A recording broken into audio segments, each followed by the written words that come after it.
तो बेटा 18/25 3J + 4K, B option बैठ रहा है बेटा। 18/25, 4 और 6 तो नहीं है, जे और के ना। ठीक है बेटा, ये समझ में आ गया। हाँ सर। ठीक है ना, ये बहुत इंपॉर्टेंट है, ये एंट्रेंस एग्जाम में आता है एक्चुअली ये सवाल। मतलब ये तुम्हारे को दे दिया, बोर्ड में भी एक आध बार आया हुआ है, लेकिन अब जब से कोविड के बाद से पेपर आसान बनते हैं, उसमें कहाँ देते थे। अब मेरे को लग रहा है पेपर तो अच्छा बना रखा है, पिछले वर्ष से ज्यादा अच्छा पेपर है इस बार, सैंपल पेपर। पिछली बार का भी देखना आप, वीडियो तो बना हुआ है, मैं पुराना ढूंढ के डाल दूंगा जो लास्ट ईयर का था पेपर।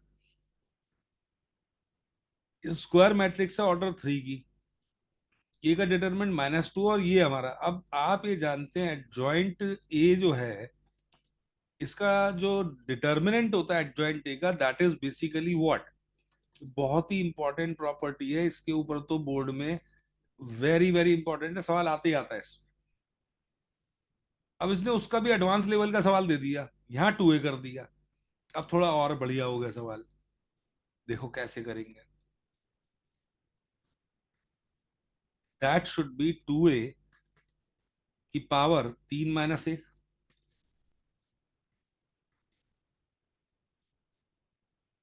ठीक।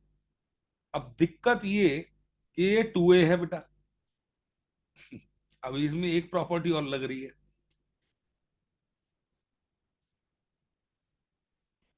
सौरभ बताएं क्या लिखूं बेटा, के ए का डिटरमिनेंट क्या लिखूं। K⁻n × और इंटू ए का डिटरमिनेंट बिल्कुल सही। क्यों? क्योंकि इसका मतलब है के तो सभी मैट्रिक्स के एलिमेंटों से इंटू हो जाएगा। ये के एक डिटरमिनेंट बना रहा है अगर, अब डिटरमिनेंट में कहा गया कि हर रो से कॉमन लो या हर कॉलम से कॉमन लो, तो कितने कॉलम होंगे या रोज होंगे एन, तो इसलिए के एन आया। तो इसलिए मेरे को लग रहा था ये अच्छा सवाल है बेटा, बहुत वाकई एक नॉर्मल स्टूडेंट को दो हिल जाएगा।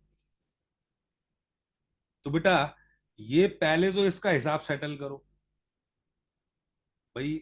ये वाला जो है, ये आपका, इस 2 को भूल जाओ अभी आप, मैं केवल इस पे फोकस कर रहा हूं। तो 2 की पावर ये 3, और ए का डिटरमिनेंट, ये पावर 2 बाद में लिखना, पहले इसका एडजस्टमेंट इस प्रॉपर्टी से लिखा। नाउ इसको और सॉल्व कर दो, 2 की 6 हो गया, ए का डिटरमिनेंट बेटा -2 है, इसका स्क्वायर, इसका भी स्क्वायर, इसका भी स्क्वायर, तो ये माइनस का तो प्लस ही हो जाना है, तो 2 की 8 आपका नेट आपका आंसर बैठेगा। 2 की 2 ही होता है ये, तो अल्टीमेटली 2 की 8 आपका। ये भी बहुत अच्छा क्वेश्चन है वैसे। ठीक है बेटा, किसी बच्चे को समझ ना आया तो बेटा बता देना।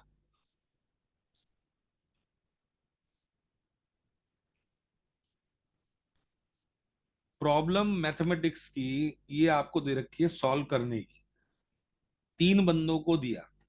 क्या क्या हो सकता है अगर 3 बंदों को दिया आपने सॉल्व करने के लिए, परिस्थितियां क्या क्या हो सकती हैं आपकी।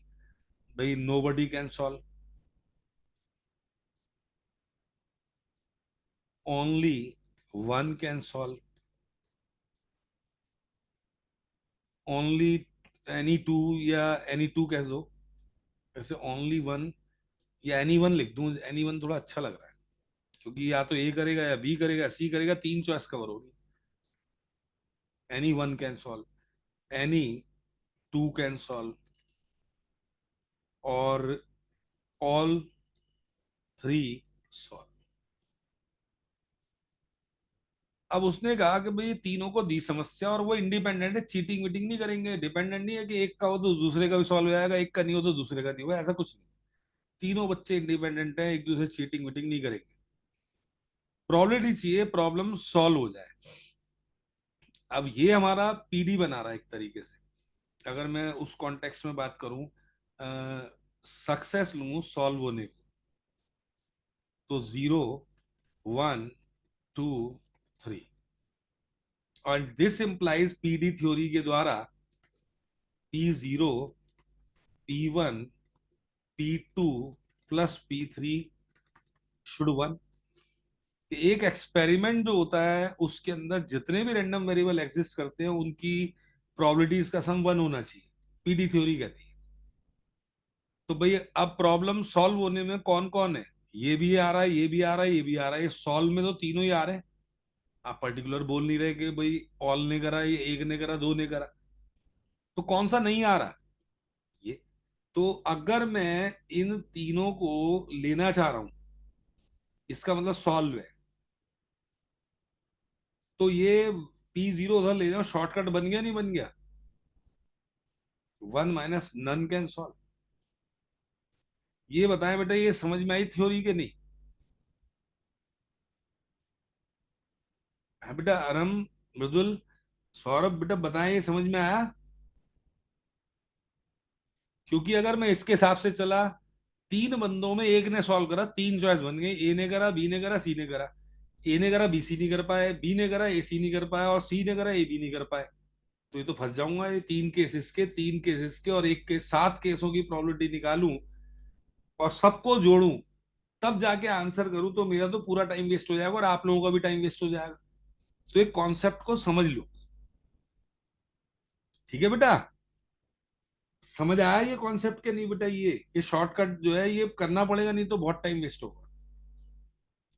सौरभ क्लियर है ये प्रोबेबिलिटी के कॉन्टेक्स्ट में बेटा? हाँ हाँ सर। मृदुल ठीक, अनम समझ में आ गया? Yes sir. तो बेटा ये मतलब अब देखा जाए तो ये बन रहा है, अब इसको कौन करेगा, इतना टाइम वेस्ट करना है तो भाई एनी वन कैन सॉल्व में तो तीन केस इसके दो, तो ए बी ने करा, सी ने नहीं करा, ए सी ने करा, बी ने नहीं करा, बी सी ने करा, ए ने नहीं करा, तो ऐसे तो फंस जाएंगे हम। तो बेस्ट इस टेक्निक को समझ लो, हम आगे कभी भी लगा सकते हैं इस चीज को। तो one minus none can solve is the best to answer this in one marker question. वैसे ही ये टू मार्कर है तब भी यही करना है कि प्रॉब्लम अगर सॉल्व हो गई है तो one minus none can solve. अब भाई यू नो कि इंडिपेंडेंट थ्योरी कहती है कि अगर टेक्निकल भाषा में बात करूं तो A not intersection B not intersection C not, क्योंकि इंडिपेंडेंट है, so we can use their probabilities individually. अगर ये कॉम्प्लीमेंट भी है तो कोई उसकी दिक्कत वाली बात नहीं है, मैंने डैश नहीं लगाया, डैश लगाया तो डैश लगाया, तो क्योंकि इंडिपेंडेंट है तो भाई डैश डैश और डैश। एंड भाई ये सॉल्व करने की दे रखी है, P A P B P C के वन है, तो पी ए नॉट कितनी हो जाएगी, वन माइनस हाफ मतलब half, P B not one minus one by three, two by three, और पी सी नॉट क्या आ जाएगी, one minus one by four, three by four. तो सीधा यहाँ पे लगा, one by two P A not, फिर two by three P B not, ये three by four P C not. Two से टू काट दो, छोटा हो जाएगा, थ्री से थ्री काट दो, and one minus one fourth, तो three fourth is the final answer. और आप अगर वो सात प्रोबेबिलिटीज का सम करोगे तब भी यही आने वाला है। तो बेस्ट ये तरीका है, ये वाला। इसको बेटा याद रखना, बहुत इंपॉर्टेंट कॉन्सेप्ट है ये वाला। आपकी बुक में भी इस तरीके का मेरे को लग रहा है बुक का ही सवाल है। इसका जनरल सोल्यूशन डिफरेंशियल का सॉल्व करना है, तो वाई डी एक्स बराबर जीरो है तो ये एक्स डी वाई कर दो, बल्कि एक्स डी वाई बराबर वाई डी एक्स लिखो। मैंने आपको बता रखा है, लेफ्ट में वाई रखो और राइट में एक्स रखो, डी वाई और डी एक्स राइट में। अब ये वाई को ट्रांसफर कर दो इधर और एक्स को इधर कर दो, वेरिएबल सेपरेबल का सवाल हो गया। इंटीग्रेटिंग बोथ द साइड, ये लॉग वाई, ये लॉगरिथम एक्स, क्योंकि राइट का आंसर लॉग में आ रहा है तो लॉग सी ले लो, log C x, log y, taking anti logs both the side. So taking anti logs, तो लॉग रिमूव कर दो, C x, C option is correct. ठीक है?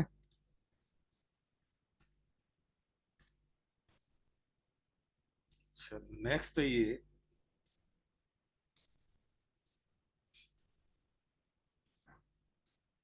आपके ये जो दे रखे हैं ये परपेंडिकुलर है, परपेंडिकुलर में ए डॉट बी जीरो कर दो, ये ए वेक्टर, ये बी वेक्टर परपेंडिकुलर है, तो A dot B is zero. ये डॉट कर रहा हूं बेटा, 2 3 6, -1 × lambda, -2 × this is +2 is zero, lambda is 8। D option is correct.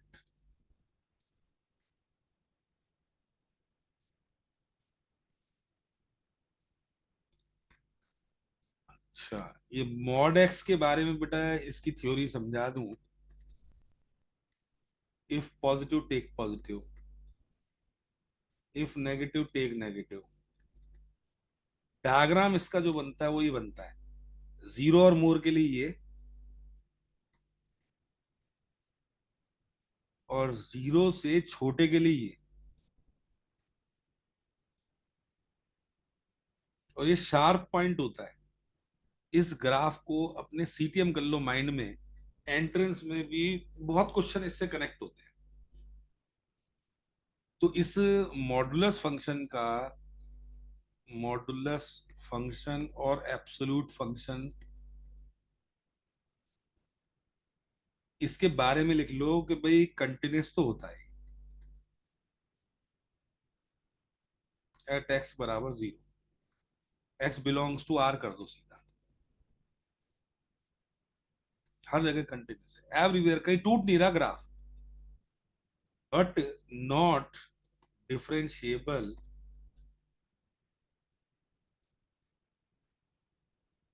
On आपका टर्निंग पॉइंट और एट किंक पॉइंट, जहां टर्न ले रहा है ग्राफ। किंक पॉइंट क्या होता है? शार्प पॉइंट होता है बेटा। क्योंकि डिफरेंशियबिलिटी जब करते हैं तो जरा सा आप राइट में आओगे तो ये आ गया पॉजिटिव स्लोप, स्लोप से कंसर्न है डेरिवेटिव का। जैसे ही तुम इधर आओगे, जरा सा लेफ्ट में आए तो इसका स्लोप तो फिर घटा आ गया ना। स्लोप मतलब डेरिवेटिव ये चेंज होगा, एक प्लस का आएगा एक माइनस का आएगा, तो इसलिए नॉट डिफरेंशिएबल हो जाता है, ये शार्प पॉइंट होता है। जरा सा राइट होंगे, इस पे आ जाओगे तो इसका स्लोप चल जाएगा, जरा सा लेफ्ट होते इस पे आ जाओगे इसका स्लोप चलेगा। तो ये सीटीएम कर लो कि जो मॉडुलस फंक्शन है, जो टर्निंग पॉइंट होता है उसके ऊपर कंटिन्यूस, तो ये सब जगह डिफरेंशिएबल नहीं होता इस टर्निंग पॉइंट पे, except this point. It means ये जो फंक्शन है modulus is differentiable everywhere except X बराबर 0। और turning point you can say, अगर ये x-2 का ग्राफ होता तो 2 पे आपका डिफरेंशिएबल नहीं होगा, 2 पे वो शार्प पॉइंट बन जाएगा। तो ये कॉन्सेप्ट अगर माइंड में है आपके तो ये क्वेश्चन ओरल हो गया। ये मॉडुलस एक्स डिफरेंशिएबल जीरो पे नहीं होगा, सिंपल सी बात है। ये पॉलिनोमियल, ये तो टॉपर फंक्शन है एक्स जो है, ये तो कहीं भी हो जाएगा, ठीक है, इसकी कोई टेंशन मत लो। ये आपका डिफरेंशिएबल जीरो पे नहीं है, तो जीरो कहाँ इंक्लूड हो रहा है वो आप देखें। ये मतलब कहीं जीरो के अलावा कहीं भी हो सकता है, ये घटा अनंत से जीरो पे हो जाएगा, ये सी ऑप्शन है वैसे। ये देखो ना, घटा इन्फिनिटी से यहां तक हो जाएगा एक्सेप्ट जीरो, और फिर जीरो से जमा अनंत तक कहीं भी देख लो आपके डिफरेंशियबिलिटी मिलेगी, इस पाथ पे भी इस पाथ पे भी। तो ये आपका आ जाएगा माइनस इन्फिनिटी से जीरो पे नो प्रॉब्लम, और जीरो से इन्फिनिटी पे नो प्रॉब्लम, बट जीरो नहीं आया। और इसको शॉर्ट में हम ऐसे भी कह सकते हैं, X belongs to R except zero. ये चीज एक ही बात है, इसकी जगह ये भी लिख के दे सकता है एग्जाम में, याद रखना। तो भाई ये आपका ऑप्शन बेस्ट है। ये बेटा समझ आ गया इसके बारे में जो लिखा है ये सब जो है? एक्चुअली ये कॉन्सेप्ट रिवाइज हो जाएंगे इस बहाने जो है। आराम समझ में आ गया नहीं? Yes, sir. है ना? और सौरभ क्लियर है बिल्कुल बेटा? सर। और मृदुल का भी क्लियर हो गया होगा? Yes sir. क्योंकि अब पता है क्या है, देखो 10 पेपर्स जरूर कर लो। मैं तो उस दिन अरम को भी कह रहा था, सबको कहता रहता हूँ 10 पेपर कर लो आप प्री बोर्ड से पहले, और उनके डाउट डिस्कस कर लो। मैं 2 तारीख से लगातार ले लूंगा क्लास, कोई टेंशन वाली बात नहीं। ठीक है नहीं, बट ये है कि आप 10 पेपर सॉल्व कर लो, आप रिजल्ट देखना और बेटर हो जाएगा। बाकी फिर प्रैक्टिस तो जनवरी में करनी है पेपरों के बाद। डायरेक्शन कोसाइन है, ये एलएमएन है। You know, L square M square N square is what 1। तो this is 1/c², 1/c², 1/c² is 1, and this is what is 3, and c would be जमा घटा √3। B option is correct. ठीक है, तो देखिए बेटा कंप्लीट हो गया ये तो जो है। अब ये यहां से असर्शन से बढ़िया चलेंगे सवाल, ये मंडे ले लूंगा मैं। मंडे कराता हूँ बेटा आगे इसको जो है। और आप भी अपना करना शुरू कर दो, ये पेपर तो डाल ही दिया आरम ने। आरम भूल गए होंगे, मैं फिर याद दिलाया, मैंने कहा मेरे को तो पेपर निकालना आता नहीं, बच्चा कोई ना कोई भेज देता है। आरम भूल गए होंगे बेटा। Yes sir. चलो, तो अब ये सवाल थोड़े बड़े बड़े भी होते हैं बेटा, ये समझाने हैं पूरे, तो मैंने कहा डिटेल में भी जाऊंगा इसके। तो अच्छे अच्छे सवाल लग रहे हैं सारे ही जो है। अब इसमें थ्योरी भी कवर करा रहा हूँ ना बेटा, मैं रिपीट जो करा रहा हूँ उसको थोड़ा ध्यान से करना। अब जैसे ये इसमें पीरियड लगेगा, 33 पाई बटा 5 है, बगैर पीरियड के नहीं होगा। ये साइन इनवर्स का डोमेन क्या होता है, -1 to 1, उसके हिसाब से इसको सॉल्व करना है। पूरा डिटेल ही कराऊंगा, ये तो बुक का ही सवाल है। सर 23 में वो रेसिप्रोकल लेके करेंगे ना? हाँ, रेसिप्रोकल लेके कर दो, बेस्ट है नहीं। वैसे रेसिप्रोकल यहाँ सबसे बढ़िया काम करेगा। ठीक है नहीं, और नहीं तो परफेक्ट स्क्वायर बन रहा है इसका। नहीं तो एक काम करो, डायरेक्ट कर दो ना, रेसिप्रोकल मत लो। डेरिवेटिव करोगे कितना आएगा बेटा इसका, 1/f(x) का डेरिवेटिव कर लेते हो ना आप डायरेक्ट, -1/f(x) का whole square into D D हाँ एक्स सर। Of X. तो वो लगा दो ना, सबसे बढ़िया। और बल्कि इसको ऐसे ही चलाओ, क्योंकि पता है क्या होगा सौरभ, 8x+2 ऊपर आ गया, नीचे बेटा इसका स्क्वायर होगा, 0 के बराबर जब रखोगे स्टेशनरी पॉइंट निकालोगे, आपका तो स्टेशनरी आ गया इसमें, -1/4, कि नहीं। ठीक है सर। तो जब स्क्वायर जाके तो खत्म ही हो जाएगा यहाँ, बढ़िया हो जाएगा। ठीक है नहीं, ठीक है सर। ऐसे ही चला लो, बेकार फंस जाओ। रेसिप्रोकल कर तो सकते हो बट उसमें बड़ा हो जाएगा, ये ज्यादा अच्छा है। ट्राई करके देखो, नहीं तो मैं कराऊंगा सारे क्वेश्चन, आप अपनी तरफ से करके रखो। ऑल्टरनेटिव देख लेना, अगर जो बेस्ट हो, और नहीं तो मुझे बताना कि सर मैंने तो ऐसे करा और ये छोटा है, ये ज्यादा अच्छा है। ठीक है, आप कोशिश करना भाई, मैं ट्राई करूंगा अपनी तरफ से, जो बेस्ट होगा ये कर लो। और आप अपनी तरफ से करके रखो कि भाई ये बेस्ट हो सकता है, फिर देख लेते हैं।